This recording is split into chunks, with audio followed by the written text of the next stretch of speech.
Assalamualaikum warahmatullahi wabarakatuh.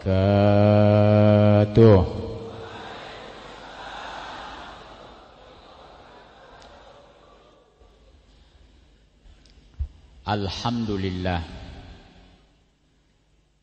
Alhamdulillahilladzi asra bi'abdihi laylan minal masjidil haram ilal masjidil aqsa. Ashhadu an la ilaha illallah wahdahu la syarikalah.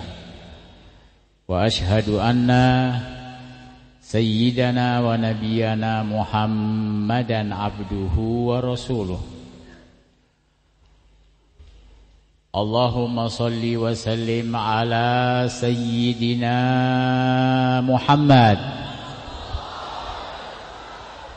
Al-Fatih lima ughliqa wal khatimi lima sabaq nasiril haq bil haq wal hadi ila siratikal mustaqim wa alihi wa sahbihi haqqa qadri wa miqdarihil azim.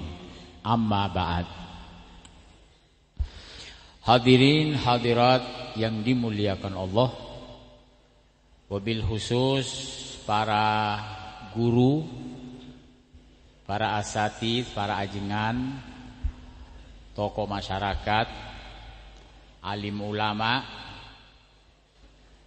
yang hadir malam ini, duduk bersama merayakan Isra Mi'raj Nabi kita Muhammad sallallahu alaihi wasallam.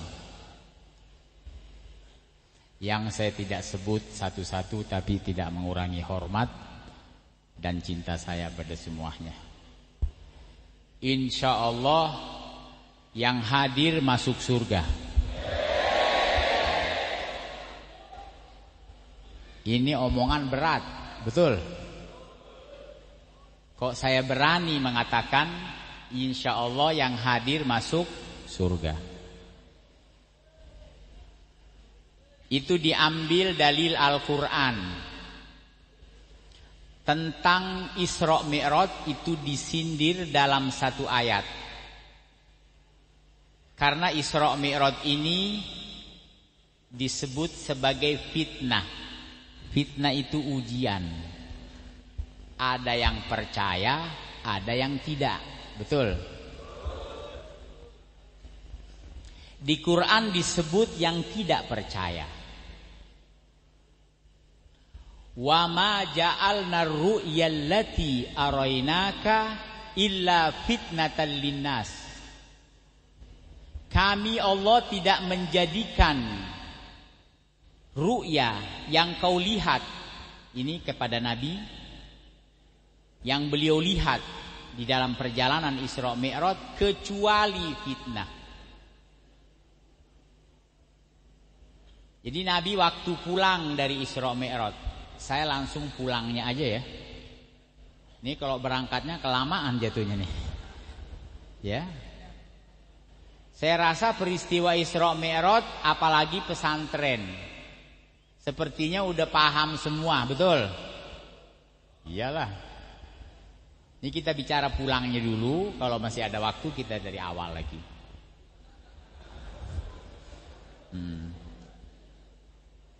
Nah, sewaktu Nabi pulang, manusia pada zaman Nabi banyak yang gak mampu percaya, gak mampu nerima. Masalahnya mereka terbiasa dari Mekah ke Baitul Maqdis itu berangkat sebulan. Otomatis pulang juga sebulan. Nah, ini Nabi berangkat pulang malam itu juga. Ini kenapa pada ketawa nih? Hah? Ya. Berbicara masalah waktu. Waktu ini ciptaan Allah. Kadang dari satu sisi cepat, dari satu sisi lama. Ini sebelum berbicara tentang Nabi dulu di Mesir. Tahu Mesir nggak? Dekat Cikupa dikit sono. Ya. Dulu di Mesir ada seorang ulama berwudu di Sungai Nil pada hari Jumat. Kebetulan beliau terlambat. Khotib lagi naik mimbar khutbah Jumat. Beliau terpeleset, nyemplung ke sungai, muncul di Irak. Ya. Mau masuk surga enggak? Udah percaya aja dah. Iya.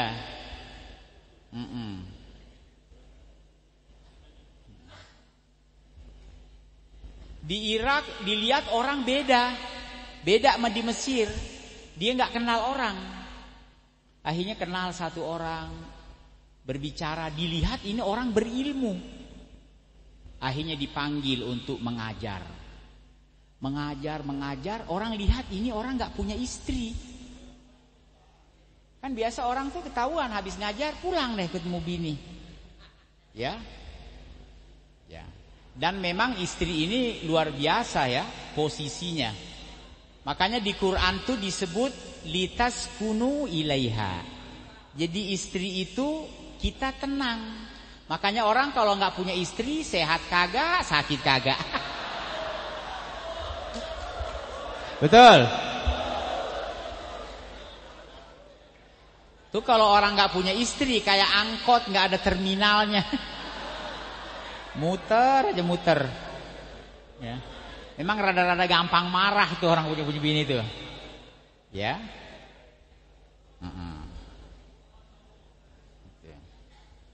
Iya.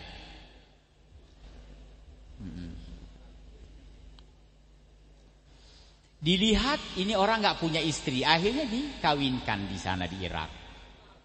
Kawin, punya anak 1, 2, 3 sampai 5 anaknya.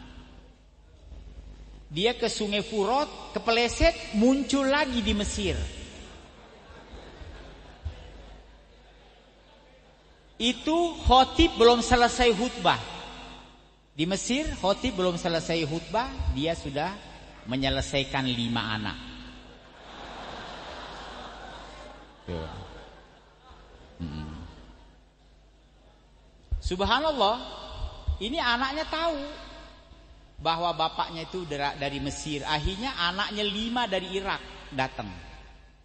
Nah sekarang Isra Mi'raj. Ada diriwayatkan bahwa Nabi di Mekah waktu berangkat, summa arudduhu minal ars qabla ayyabrudal fars. Nabi kembali dalam perjalanan Isra Mi'raj, tempat duduknya belum dingin. Ini jamaah nih, tikar nih yang diduduki panas tuh.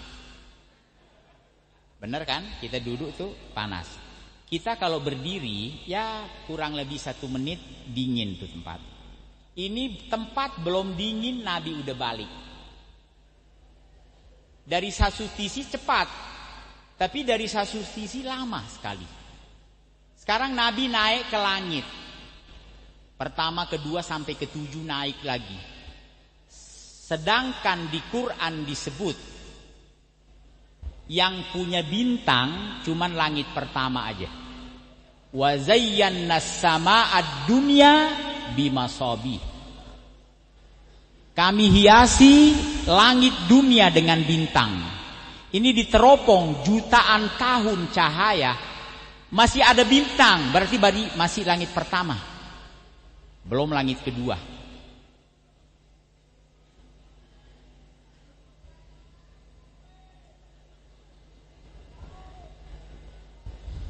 Ini panitia minta air dong.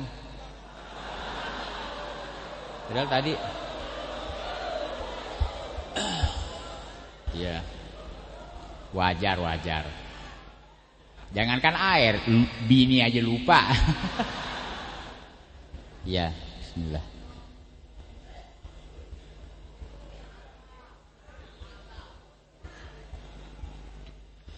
Nah sekarang kita Masya Allah dari rumah hadir Isra Mi'raj Nabi.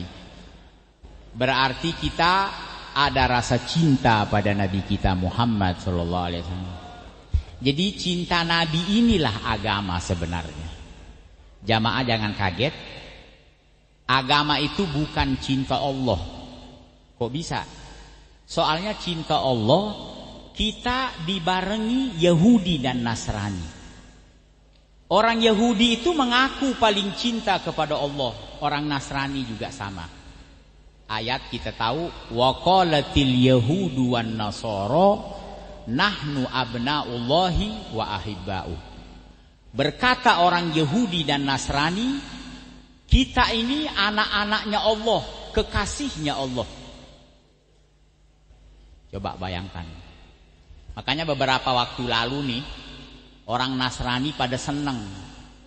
Ada satu gereja mengatakan puji Tuhan. Salah satu anak Tuhan berhasil menguasai wilayah mayoritas Islam. Ternyata anak Tuhan yang dimaksud si Ohai.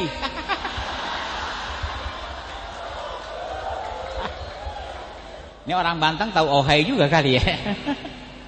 Coba bayangkan. Iya. Dan memang betul. Mungkin kita taunya Kristen, Nasrani, Tuhan Yesus. Enggak. Ya. Oh hai anak Tuhan. Biar itu gimana sih? Ya. Cuman kita kan suka mengiklal. Orang Arab tuh nggak suka bahasa yang berat. Ini nih kita bikin aduh. Hampir gue batuk aja nyebutnya. Ya. Dan kita mungkin sering dengar orang Nasrani mengatakan Tuhan Allah di surga, kan gitu. Allah siapa? Allah. Cuman dia nggak baca tajwid. Betul nggak?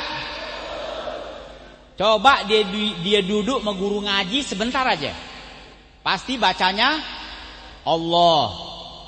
Kalau nggak bisa juga, kita bawa ke Cimande, kita urut lidahnya. Itu mah lidah keseleo.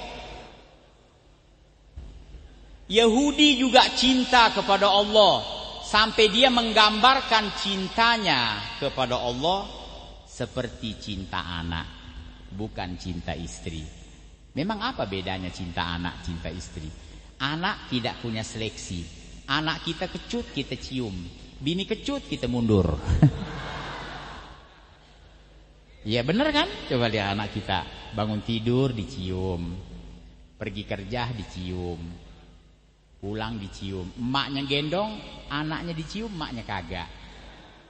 Emaknya kena juga sih seminggu sekali. Jarang. Ya. Itu orang cinta anak luar biasa.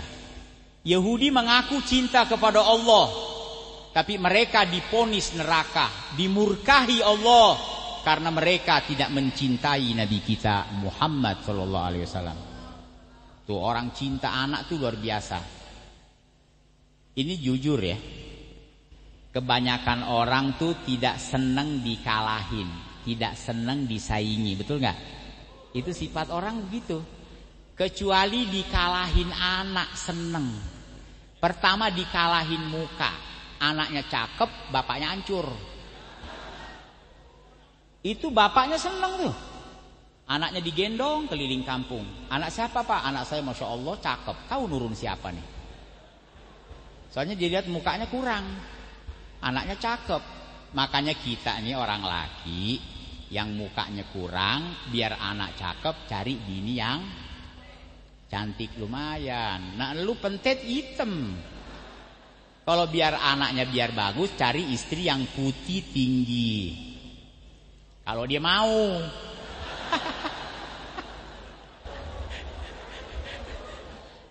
Kalau dia nggak mau, akhirnya dapat selevel deh. Hitam pendek. Bini juga begitu, abis deh bocah deh lahir. Tuh. Itu Yahudi menggambarkan cintanya kepada Allah seperti cinta anak. Wah, orang senang disaingin anak. Tuh orang tua senang tuh kalau kalah sama anak. Sekarang ada anak lebih pinter dari bapaknya. Anaknya pinter mengaji. Bapaknya cuma mandiin burung. Burung aja dimandiin tiap hari. Sampai pucat tuh burung dimandiin tuh. Kayaknya ada deh nih, banyak nih. Habis umur mandiin burung.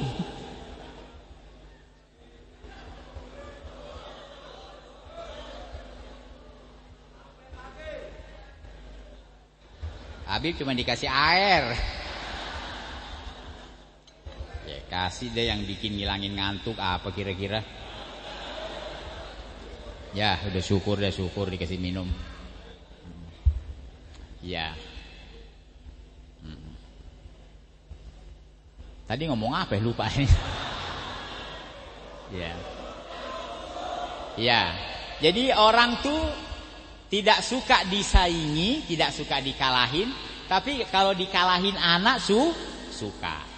Nah, ini saya angkat kisah karena orang Yahudi mengaku cinta Allah seperti cinta anak. Tapi kenapa mereka dimurkahi Allah? Karena orang Yahudi ini itu dia ungkap ketidaksenangannya kepada Nabi. Dia nggak suka sama Nabi. Dia nggak suka kelahirannya. Sampai peristiwa Isra Mi'raj ini di Palestina itu ada batu yang mau ikut ke Nabi ke langit. Ya, ini batu sekarang tidak ke bumi, tidak ke langit. Itu orang Yahudi diganjal pakai kayu. Padahal kayu dilepas juga batunya tetap. Karena kalau orang lihat dia sama Islam, dia tutupi. Ya, yasuddun nas an sabilillah. Dia cegah orang supaya tidak menuju ke jalan Allah, menuju ke agama Allah. Makanya agama nih itu cinta Nabi. Buktinya Nabi menyuruh kita mendidik anak dalam 3 perkara. Iya.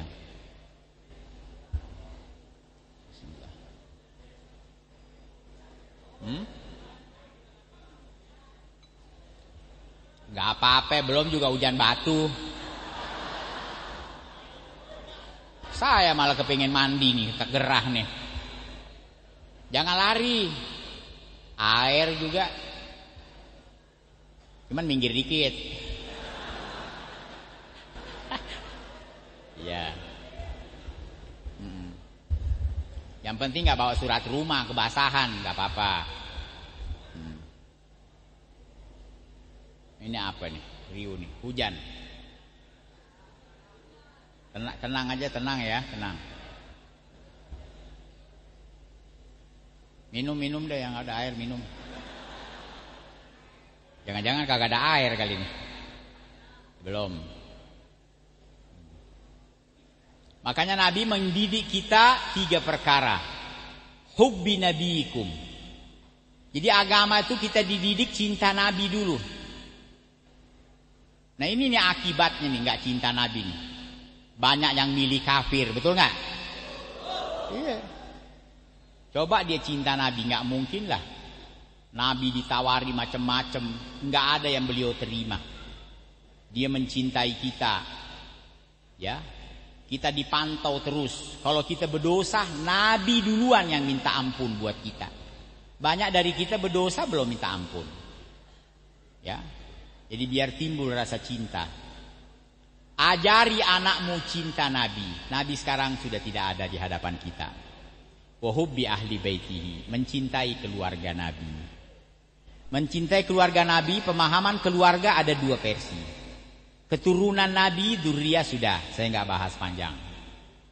Nah, termasuk keluarga Nabi itu para guru agama.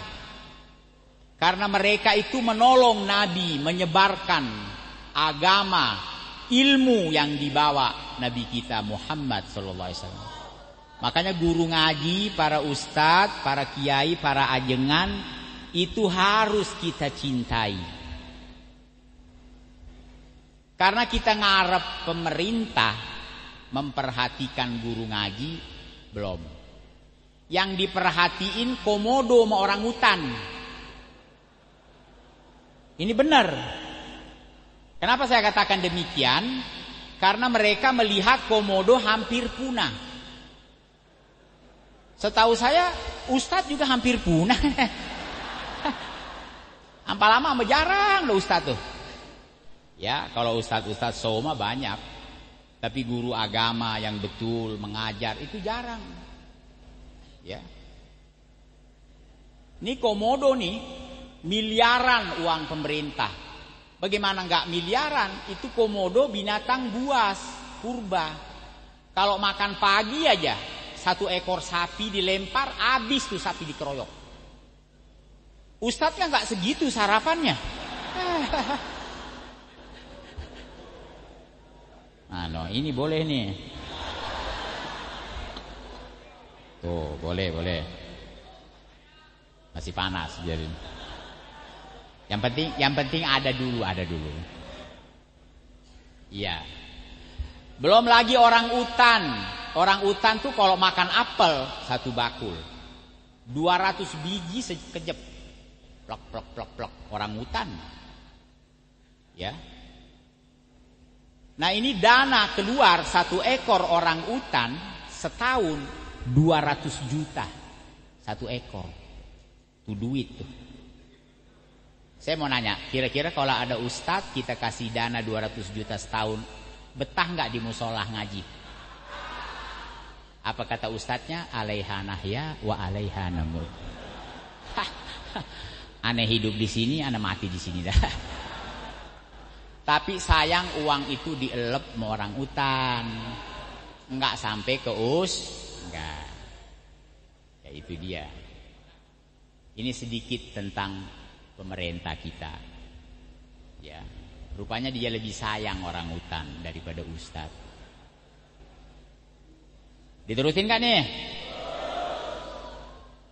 Ini jamaah udah mulai lemes nih kayaknya. Ya. Baru qiraatul Quran, baru kita baca Quran. Karena bahaya. Takutnya nanti pinter Quran tapi tidak cinta Nabi. Apa coba? Nah, ini kita di dalam Islam yang membuat indah Islam itu cinta. Cinta pada Nabi. Ada rasa laulaka ya zinatal wujud ma toba aishi wala wujudi. Kalau bukan karena engkau wahai Nabi yang mulia, tidak ada nikmatnya hidupku. Ya. Memang betul. Saya belum berbicara ibadah. Ibadah nanti kita lihat. Kita bicara cinta dulu. Ya. Yang membuat nikmat itu cinta. Coba lihat, kadang ada orang rumahnya bagus, indah, luas, tapi kadang dia nggak cinta sama istri, gerah di rumah. Akhirnya dia betah di gubuk sono, terus ke sana. Tahu ada apa? Ternyata ada janda muda diincar. Dia betah, ada cinta. Kita jujur, nggak boleh bohong. Tuh. Jadi cinta ini yang membuat indah segala-galanya. Termasuk ngaji Quran. Coba kita suka Quran. Itu jamaah tadi nggak ada yang mau berhenti tuh. Akhirnya kalau terus nggak ada ceramah-ceramah akhirnya ujung-ujungnya. Quran terus sampai pagi akhirnya. Ya dimaklumin deh. Cuman aneh khawatir entar dangdutan begini juga. Terus. Ada juga begitu. Udah jam 1 masih terus saja nyanyi.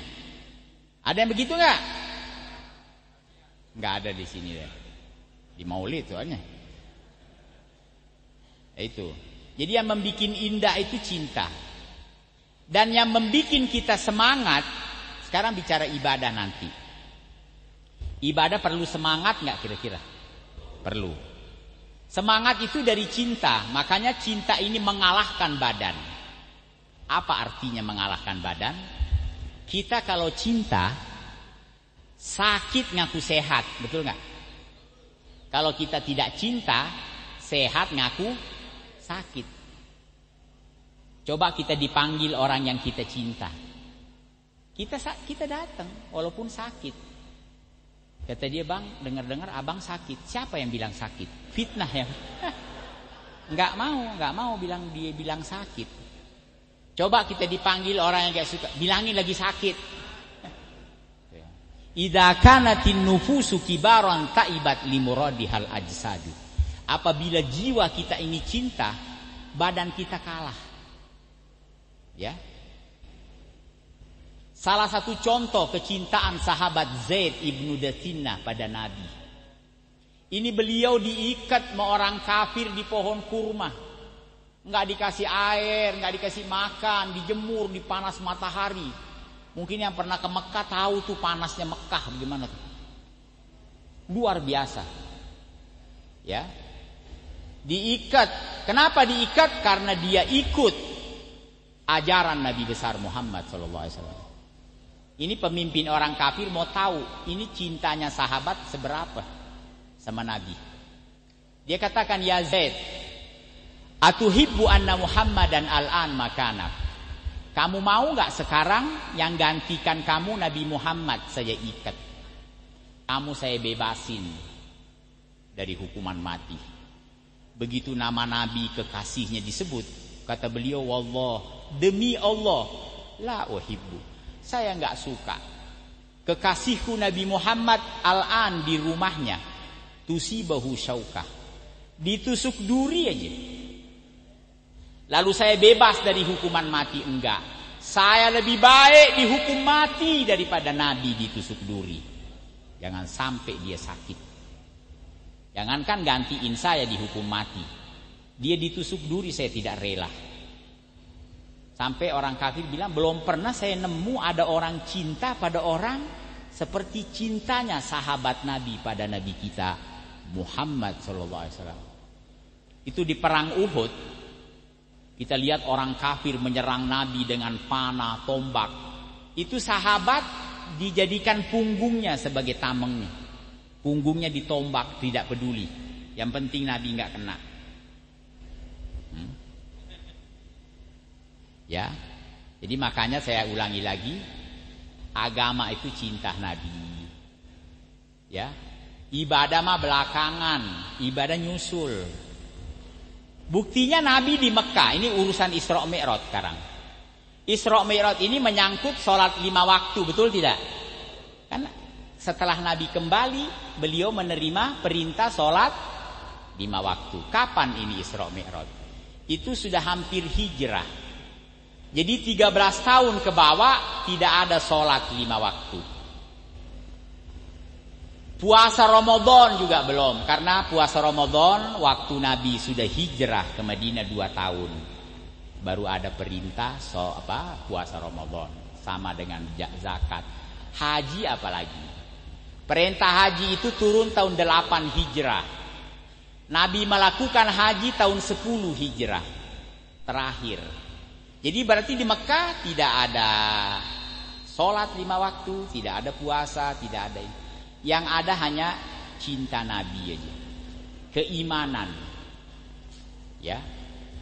Nah, cinta inilah yang membuat semuanya jadi cepat. Jadi dulu minuman keras belum haram di Mekah. Tapi begitu di Madinah, perintah larangan langsung total. Tidak ada satu yang masih melanggar karena cinta. Nah, orang sekarang kadang suruh masih ini masih itu, masih pertimbangan lah bilangnya. Itu. Nah, ini Isra Mi'raj adalah peristiwa menyenangkan Nabi, menghibur beliau. Soalnya beliau didustakan. Tadi disebut di Quran. Mereka yang mendustakan Isra Mi'raj, tidak percaya, mereka akan masuk neraka. Di neraka ada pohon tumbuh di dasarnya. Ajaib nggak? Pohon tumbuh di dasar api. Ya, biasanya pohon api angus. Pohon ini namanya pohon zakum, yang dimakan orang-orang yang mendustakan peristiwa Isra Mi'raj. Wasyajaratal mal'unata fil Quran. Pohon yang dilaknat di Quran, zakum. Tol'uha ka'annaha ru'usus syayatin. Ini buah zakum, buahnya seperti kepala setan. Nah, jamaah pernah lihat setan enggak kira-kira nih? Ternyata setan itu rambutnya berdiri-berdiri. Ada enggak anak muda rambutnya berdiri-berdiri? Nah, itu berarti kepala setan tuh. Jadi rambutnya berdiri-berdiri. Terus diwarnain saus tomat.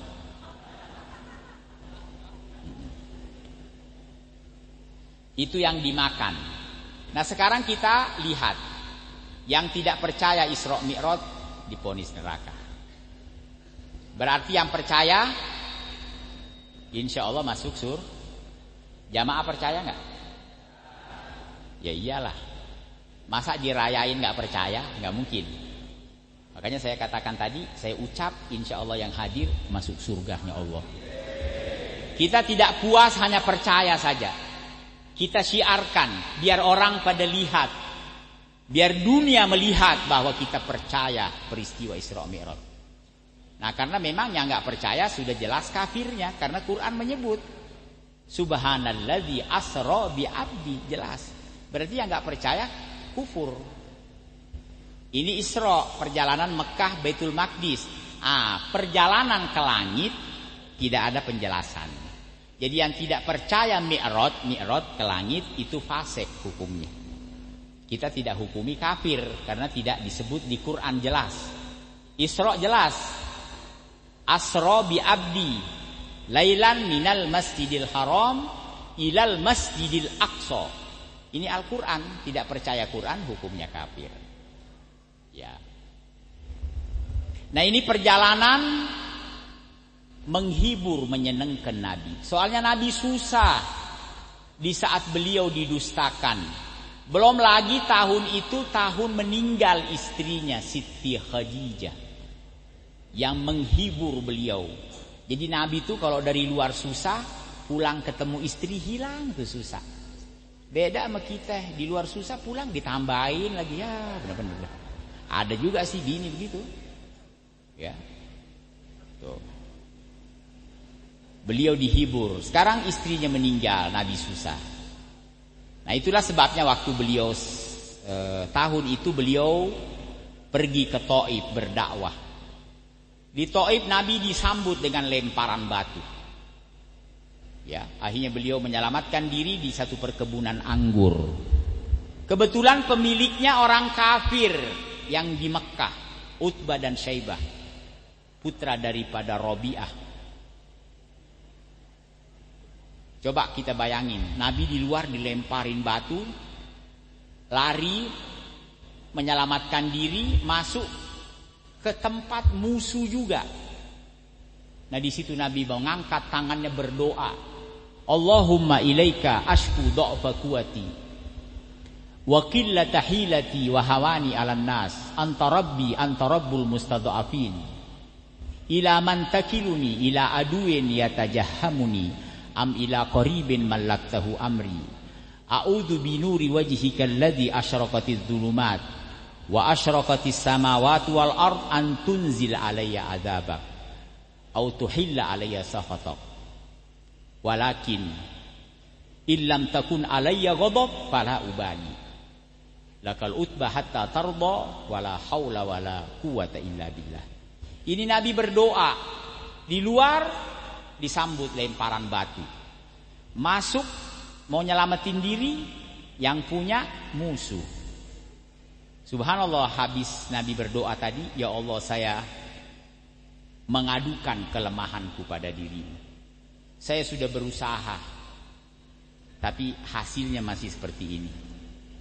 Saya berlindung dengan cahaya kebesaranmu yang menerangi langit dan bumi. Jangan ya Allah turunkan adab kepada saya. Jadi Nabi khawatir, karena beliau berdakwah belum ada hasil yang terlihat. Walakin akan tetapi illam takun alayya ghadab. Kalau engkau enggak marah, saya enggak peduli.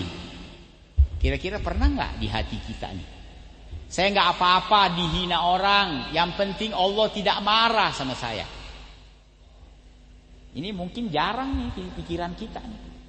Kadang-kadang kita hanya mengharap ridho orang, orang senang sama kita, kita sudah puas. Memang yakin Allah senang, ridho, tidak murka dan lain-lainnya. Ya. Apalagi yang paling kita khawatir nih jujur, kecondongan sama orang kafir. Ini yang namanya condong itu belum milih ya. Saya kasih contoh yang namanya condong, maaf ya. Di Quran disebut wala tarkanu ilal ladzina zalamu fatamassakumun nar. Kamu jangan condong sama orang kafir, nanti kau disentuh neraka. Ini contoh ya.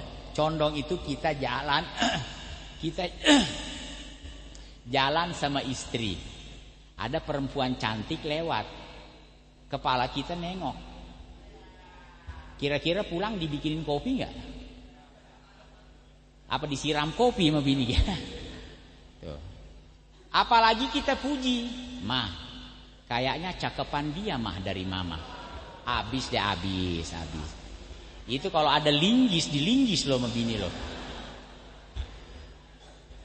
Allah lebih cemburu dari istri kita. Istri nggak seberapa cemburunya, masih bisa dinego. Pulang beliin gelang lemes dia. Ya. Tuh. Kita condong sama orang kafir, Allah cemburu luar biasa. Baru juga condong kan belum tentu dikawin. Baru juga ngelirik. Ya, itu. Jangan sampai. Apalagi memuji. Tidak ada kebaikan bagi orang kafir. Karena kebaikan itu harus tartib. Bagaimana kita bilang baik sama orang kafir kalau sama Allah tidak baik? Allah tidak disembah, Allah dihina, Quran dihina.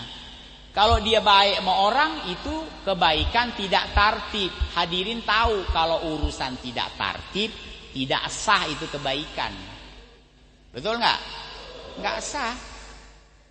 Ya. Contoh wudu aja. Kita wudu basuh kaki sekolam habis. Nggak sah wudunya. Kaki dulu dibasuh. Harus tartib. Belum lagi masalah daftar. Orang kafir belum daftar. Kalau orang belum daftar, belum bisa dikasih apa-apa. Contoh olahraga, olimpiade, pon. Ada orang kagak daftar, main lari aja. Ini orang. Bagaimana ceritanya? Sama orang kafir baik kanan kiri, nggak bisa dikasih piala, nggak bisa dikasih balasan ganjaran, karena dia belum daftar. Itu biar kita tahu. Soalnya kita ngeri nih, jangankan receh, ulama aja banyak yang muji kafir, betul nggak? Banyak tuh kiai-kiai, wallahu alam bisawab. Gue nggak mau nyebut lagi, ya. Bukannya dia bodoh. Dia ngerti macam-macam. Nah, giliran kopi nih. Bismillah.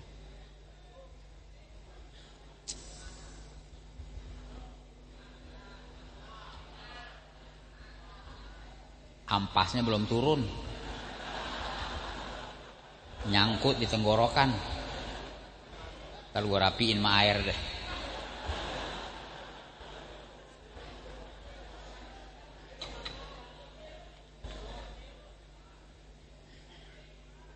Ya.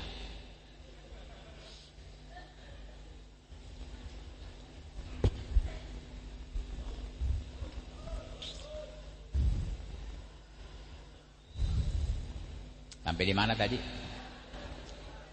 Ya. Ya, hati-hati. Ya.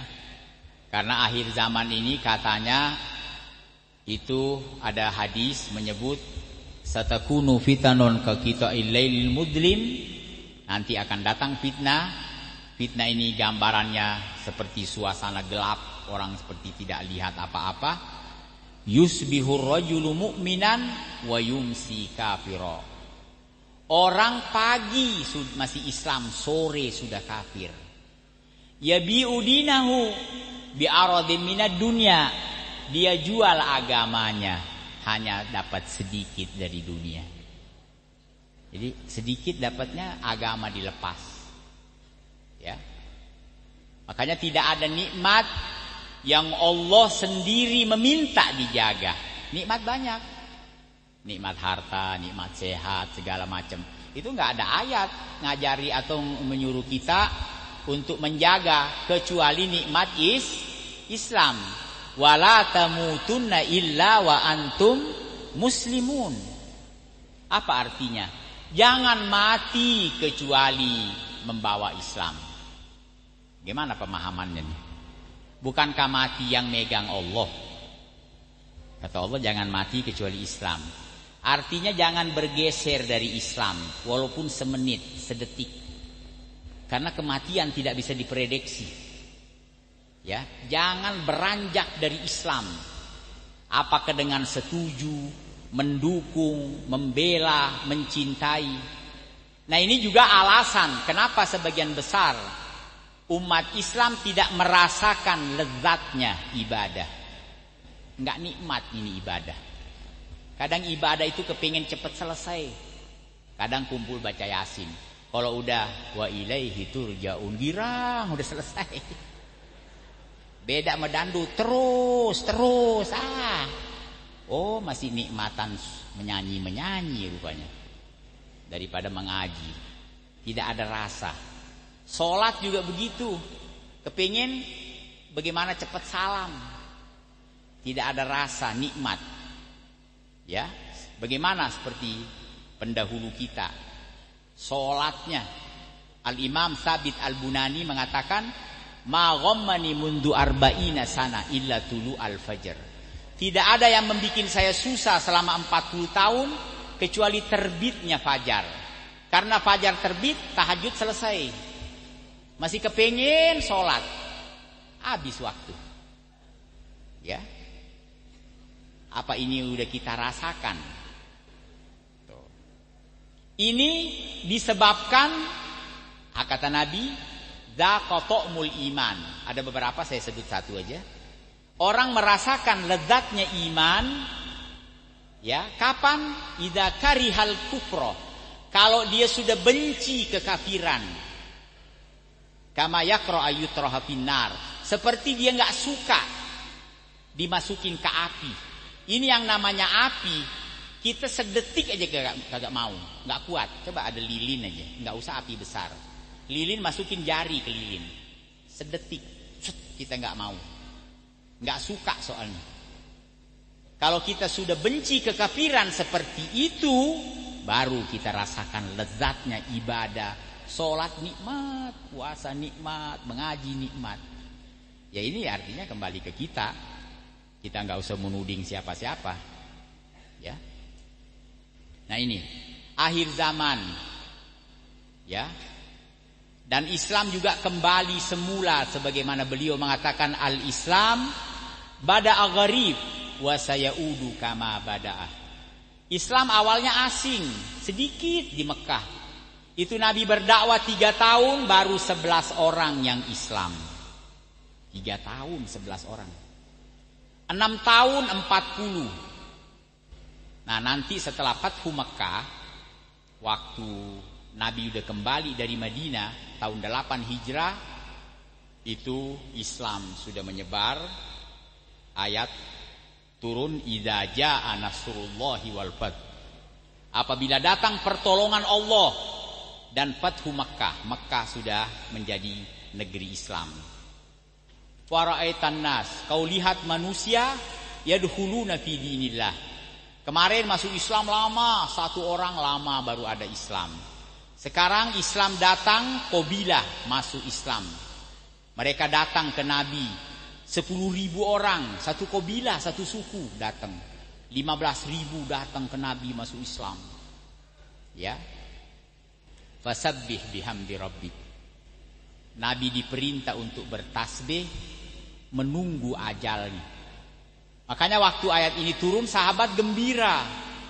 Pertolongan Allah udah datang, Mekah jadi negeri Islam, orang-orang datang masuk Islam. Tapi Sayyidina Abu Bakar menangis. Orang tanya, "Mayukika ya Abu Bakar? Ada apa engkau menangis?" Kata beliau, "Ini alamat ajalnya Nabi. Bukankah beliau Rasulullah, utusannya Allah, tugas beliau selesai." Biasa tugas kalau selesai dipanggil menghadap. Siapa yang memanggil? Yang menugaskan beliau. Karena beliau adalah utusannya Allah.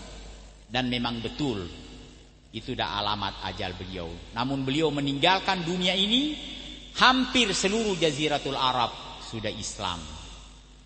Lalu diambil alih oleh khalifahnya Sayyidina Abu Bakar 2 tahun setengah. Islam menyebar sampai ke ujung Yaman, sebagian Afrika.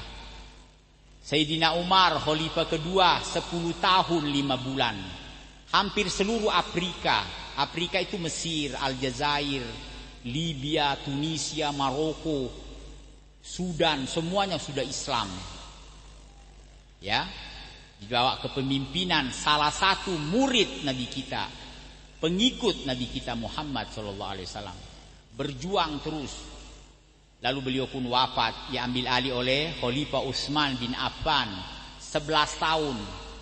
Islam masuk ke Eropa, Asia, bahkan masuk ke ujung Sumatera pada tahun 33 Hijrah. Ini pertolongan Allah, sampai seluruh dunia merasakan Islam.